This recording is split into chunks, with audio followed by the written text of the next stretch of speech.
November 17, 1943, 02:30 hours, mid-Atlantic. The air in the cargo hold of the SS George Shiras is a foul mixture of sweat, sea salt, and diesel fumes. It is the smell of defeat. For Obergefreiter Klaus Richter, a 19-year-old Panzer Grenadier formerly of the 15th Panzer Division, it is the only air he has known for 10 days. He is one of 2,000 German prisoners packed into the cavernous belly of this American Liberty ship, a vessel built for hauling tanks and ammunition, now repurposed as a floating cage. Darkness is absolute, broken only by the dim red glow of a few battle lanterns. The constant groaning vibration of the ship's engines is the new rhythm of his life, a monotonous dirge accompanying the relentless sloshing of the Atlantic against the hull. Around him, men are crammed shoulder to shoulder on tiered bunks, their restless movements creating a constant rustle of threadbare uniforms. They are the remnants of the once mighty Afrika Korps, captured under the blistering Tunisian sun, now shivering in the damp chill of the ocean crossing. Klaus lies on his back, his hands clasped behind his head. He can't sleep. His mind replays the final moments of battle, the terrifying shriek of artillery, the sight of his commander's P-4 brewing up in a column of oily black smoke, and the final humiliating act of raising his hands to a group of grinning American GIs. He had been told they were savages, gangsters from Chicago and uncivilized cowboys who took no prisoners. Goebbels' voice crackling over the radio had promised a barbaric fate for any German soldier who fell into their hands. Torture, starvation, medical experiments, death. His fingers instinctively find the worn edges of a photograph tucked inside his tunic. It's his mother and his younger sister Leni, standing in front of their small Bavarian farmhouse. In the photo, the sun is shining. Leni is smiling, missing a tooth. His mother looks proud, her hands folded over her apron. He had promised them he would be home by Christmas, a hero of the Reich. Now, he was being shipped to the gangster land itself, a continent he could barely imagine, a place he was certain would be his grave. He is thirsty. The water rations are strict. His stomach growls with a familiar gnawing emptiness, a sensation that has been his constant companion for the last year of the war. He thinks of the meager rations in the desert, hardtack and thin greasy soup. He expects whatever the Americans provide to be worse. A punishment. He and his comrades whisper in the dark, their fears feeding off one another. They are taking us there to work us to death in their minds, one mutters. They will make us build their roads until we drop, says another. My uncle fought them in the First War, a veteran corporal rasps. He said they were animals. Suddenly, a hatch groans open above, slicing a rectangle of gray dawn into the oppressive dark. An American guard descends the ladder, his boots clanging on the steel rungs. He carries a crate. The Germans fall silent, watching him with a mixture of fear and contempt. The guard is young, not much older than Klaus, with a face full of freckles. He doesn't look like a savage. He moves down the narrow aisle, handing out small rectangular bars wrapped in red and white paper. He reaches Klaus and holds one out. Klaus hesitates, his eyes narrowed with suspicion. The guard just nods, urging him to take it. Klaus slowly takes the bar. It feels heavy, substantial. He unwraps it. It's a Hershey's chocolate bar. He sniffs it. The rich, sweet smell is overwhelming, a scent from a forgotten world of childhood and peacetime. He breaks off a tiny piece and places it on his tongue, letting it melt. The flavor is intense, almost painfully sweet after months of deprivation. It is not poison. It is a luxury beyond comprehension. He looks at the young guard who simply moves on to the next man. This small, inexplicable act of kindness doesn't compute. It's a crack in the foundation of his certainty, a single confusing note in the symphony of his fear. This journey was not just taking him to a new continent. It was taking him to a new reality, one so alien and unexpected that it would shatter everything he thought he knew about his enemy, his country, and the war itself.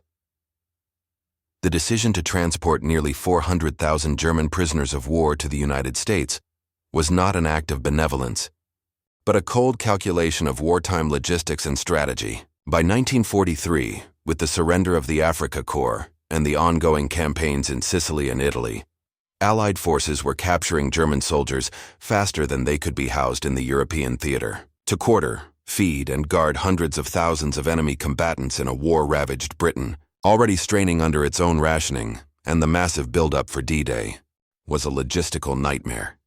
The solution was as audacious as it was practical: ship them to America. The United States possessed a combination of resources that made it uniquely suited for the task. First, it had space. The vast interior of the country offered countless locations for secure, isolated camps, far from any strategic targets or coastlines where escape might be feasible.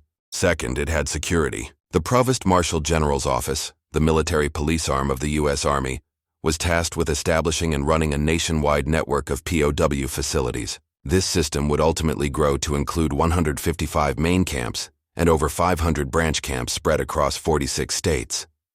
Third, and most critically, was the issue of transportation. The same Liberty ships and cargo vessels that carried the hardware of war, tanks, jeeps, bullets, and food, eastbound across the Atlantic were returning to American ports empty. They were a ready-made transport fleet for human cargo. It was a brutally efficient equation. A ship that delivered 500 tons of bombs to England could carry 500 prisoners back to the United States on its return voyage. This reverse-flow pipeline solved two problems at once: clearing the European theater of enemy combatants while making maximum use of Allied shipping capacity. Underpinning the entire system was the Geneva Convention of 1929. The United States was a signatory, and its leadership, particularly Secretary of War Henry Stimson, insisted on strict adherence to its articles. There were two primary motivations for this. The first was reciprocity. American, British, and other Allied airmen were being shot down and captured over Germany daily. By treating German POWs humanely, the U.S. hoped to ensure that its own captured servicemen received similar treatment from the Nazis.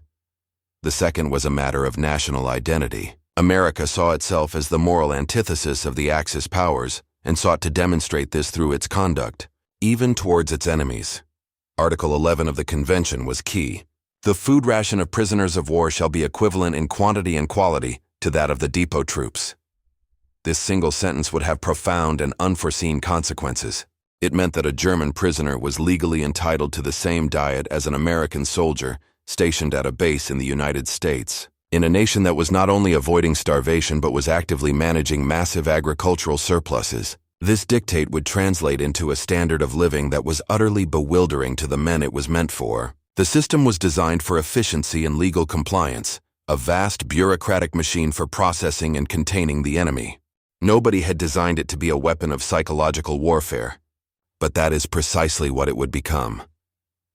For Klaus Richter and the men from the SS George Shiras, the first sight of America was the skyline of New York City, a hazy silhouette of impossibly tall buildings piercing the sky. As they were marched from the docks to a nearby railhead, they were subjected to their first dose of profound culture shock. Civilians stopped and stared, their faces a mixture of curiosity, hostility, and pity. But what struck the Germans most was not the animosity, but the normalcy. The streets were filled with automobiles, not military vehicles. The people were well-dressed and seemingly well-fed. The storefronts were packed with goods. There were no rubble heaps, no bombed-out buildings, no pervasive sense of fear and deprivation. This was a country untouched by the physical destruction of the war they had been fighting. The journey inland was a revelation. They were loaded onto passenger trains, not cattle cars, and as the train sped westward, the sheer scale of the United States unfolded before them. For hours, they rolled past endless fields of corn and wheat, past sprawling factories with smokestacks confidently puffing into the sky, and through towns and cities that buzzed with an energy that seemed obscene to men coming from a continent bleeding to death. They saw children playing in yards, women hanging laundry, life proceeding with a serene, almost arrogant normality. Klaus was eventually assigned to Camp Clinton, Mississippi. The bus ride from the station took them through lush green countryside, under a heavy, humid sky. The camp itself defied all expectation. There were no concrete walls topped with machine gun nests, no electrified fences, no grim, oppressive atmosphere. It was a sprawling complex of simple wooden barracks laid out in neat rows, surrounded by standard barbed wire fences, and watched over by guards and tall wooden towers. It looked, for all intents and purposes, exactly like the American Army bases they had seen in newsreels. The initial processing was methodical and impersonal. They were ordered to strip, their lice-infested uniforms taken away to be burned. They were then herded through powerful showers with hot water and strong soap, a simple luxury that felt like a baptism. They were dusted with delousing powder and handed new clothing. U.S. Army fatigues dyed a dark blue and stamped with the letters PW in large white print. They were issued bedding, a towel, and basic toiletries. Despite the relative comfort, deep-seated fear remained. The German soldiers, indoctrinated by years of propaganda, could not accept this reality at face value. It had to be a trick. Their NCOs, still trying to maintain a semblance of military discipline, reinforced this paranoia. "Be vigilant," whispered a Feldwebel to his men, including Klaus. "This is a trick. The Amis are soft-headed, but they are not fools. They are trying to lull us into a false sense of security before the real suffering begins. Do not trust their kindness. It is a mask for something monstrous." As Klaus sat on his new cot in the clean, airy barracks, he felt a profound sense of dislocation. His body was being treated with a strange decency, but his mind was still a prisoner of the horrors he had been taught to expect. He and his comrades waited for the other shoe to drop, certain that this placid illusion would soon be torn away to reveal the brutal truth they knew was waiting for them.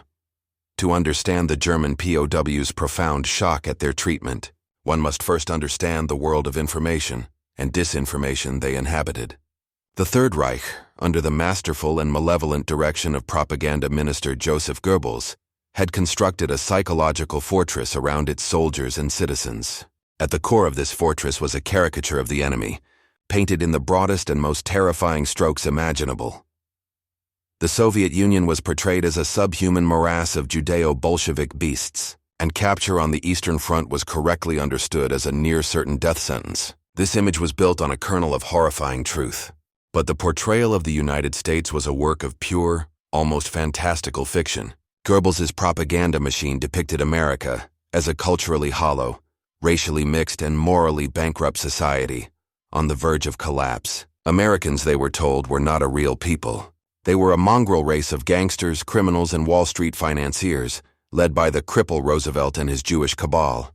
Their military was presented as a joke. The American GI was supposedly poorly trained, undisciplined, and motivated only by money and personal comfort. He was a chewing gum soldier, soft and decadent, who lacked the iron will and Spartan spirit of his German counterpart. Newsreels shown to troops at the front and to civilians back home selectively edited combat footage to show only American defeats or surrenders. They were told that American industrial power was a myth, a house of cards propped up by deceptive statistics. Crucially, this propaganda was not just about denigrating the enemy's fighting ability. It was about instilling terror of capture. Soldiers were saturated with stories, both fabricated and exaggerated, of American atrocities. They were told that GIs routinely executed prisoners on the spot, that captured Germans were used for grotesque medical experiments, or that they were handed over to vengeful civilians for lynching. This narrative served a vital military purpose. It was designed to make German soldiers fight to the death, to view surrender as a fate worse than dying in battle. It was a tool to bolster fanaticism and prevent the collapse of morale on the Western Front. For a young soldier like Klaus Richter, this was his reality. His entire understanding of the enemy was built on this edifice of lies. His personal experience was limited to the brutal calculus of the battlefield, where the goal was to kill or be killed. His wider frame of reference was the Eastern Front, where the stories of Soviet cruelty were all too real. He had no reason to doubt what his leaders told him about the Americans. He and his comrades expected cruelty. They expected starvation. They expected to be treated like animals, because they had been taught for years that they were being captured by animals. The wall of propaganda in their minds was thick and strong, built from years of relentless indoctrination. It would take an overwhelming force to break it down. The breaking of the wall began not with an explosion, but with the clang of a ladle against a metal tray. On their first evening at Camp Clinton, Klaus and his fellow prisoners were marched into a cavernous building, the mess hall. They shuffled forward in a line, clutching the metal trays they had been issued.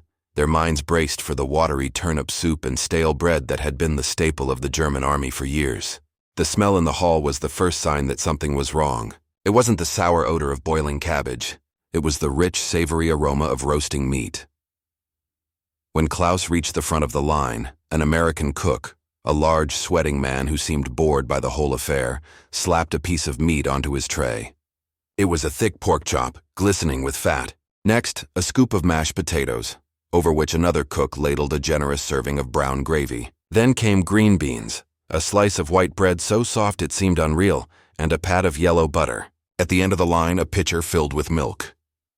The Germans proceeded to the long wooden tables in a state of stunned silence. They sat down staring at their trays. It was more food, and of a higher quality than most of them had seen at one time in the last 5 years, even before they were soldiers. They looked at each other, their faces a mixture of confusion and deep suspicion. Was it poisoned? Was this some final cruel joke?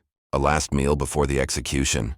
Klaus watched as a hardened Oberfeldwebel, a veteran of Stalingrad who had been transferred to Africa, cautiously sniffed his pork chop. He then took a small, tentative bite. He chewed slowly, his eyes wide.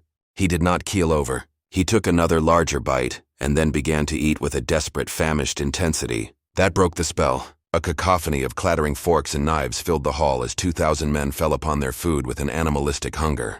The taste was overwhelming. The potatoes were creamy, the gravy was rich with salt and fat, and the meat was real. It was not the stringy, gristly flesh of an old horse, but tender, nourishing pork. Just as they were finishing, the cooks began moving down the aisles again with large metal tubs. When they reached Klaus's table, they used an ice cream scoop to place a perfect white sphere of vanilla ice cream into each man's bowl. This was the breaking point. Ice cream. It was a food so far removed from their reality of war and deprivation that it seemed like a hallucination. It was the stuff of peacetime Sunday afternoons, of childhood memories, of a world that no longer existed. For some, the absurdity was too much. They laughed, a strange, choked sound of disbelief. Others simply stared, tears welling in their eyes. This single scoop of frozen cream and sugar was a more powerful testament to American resources than any tank or bomber.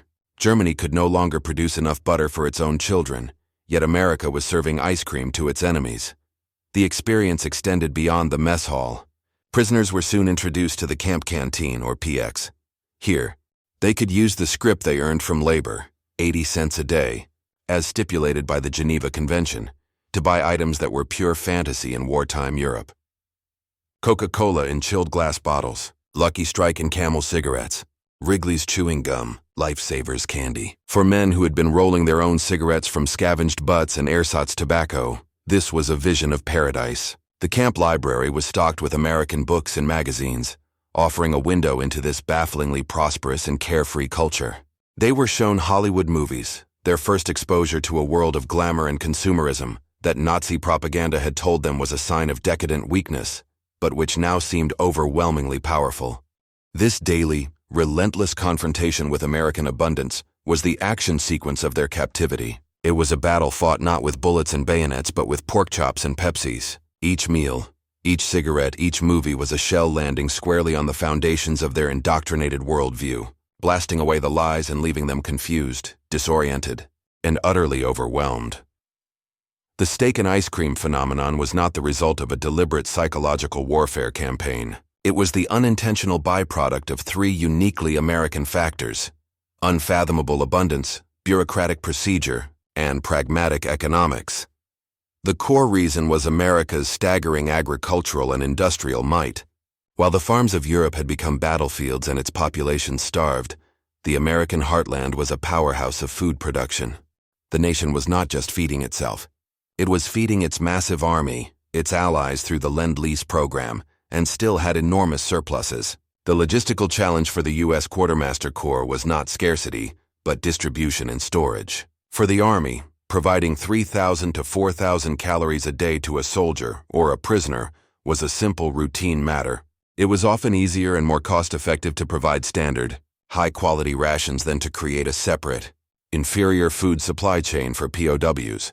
This reality was locked in place by the second factor: bureaucratic adherence to the Geneva Convention.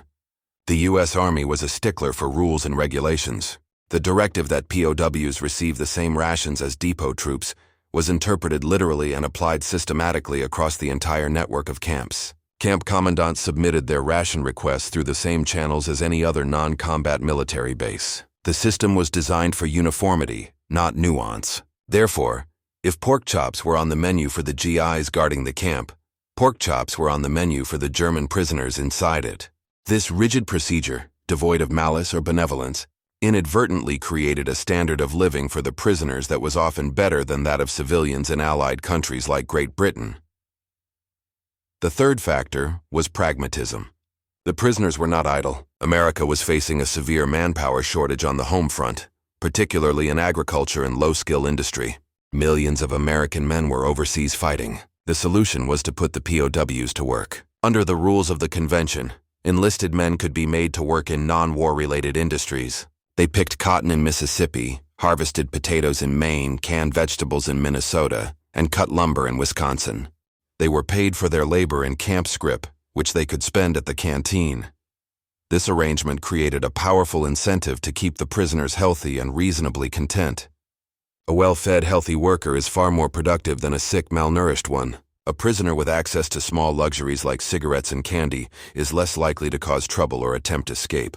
The American government even charged the employers for the prisoners' labor at the local prevailing wage, turning the POW program into a self-sustaining, and in some cases profitable enterprise.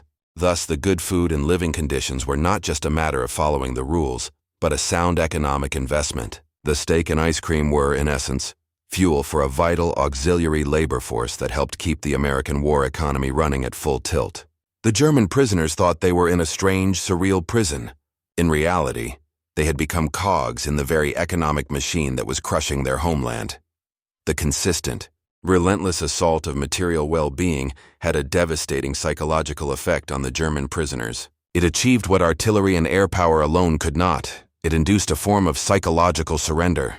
The experience systematically dismantled their entire worldview, forcing a painful and often confusing re-evaluation of everything they had been taught to believe. The first casualty was the image of the enemy. The brutal, subhuman American gangster from Goebbels' propaganda was nowhere to be found. In his place were guards who were often bored, professional, and occasionally friendly farm boys from the Midwest. The nation they represented was not a decaying, degenerate society, but one of terrifying, incomprehensible power and wealth. A country that could afford to waste such luxury on its enemies, the prisoners reasoned, must possess a power so vast that Germany's struggle was utterly hopeless.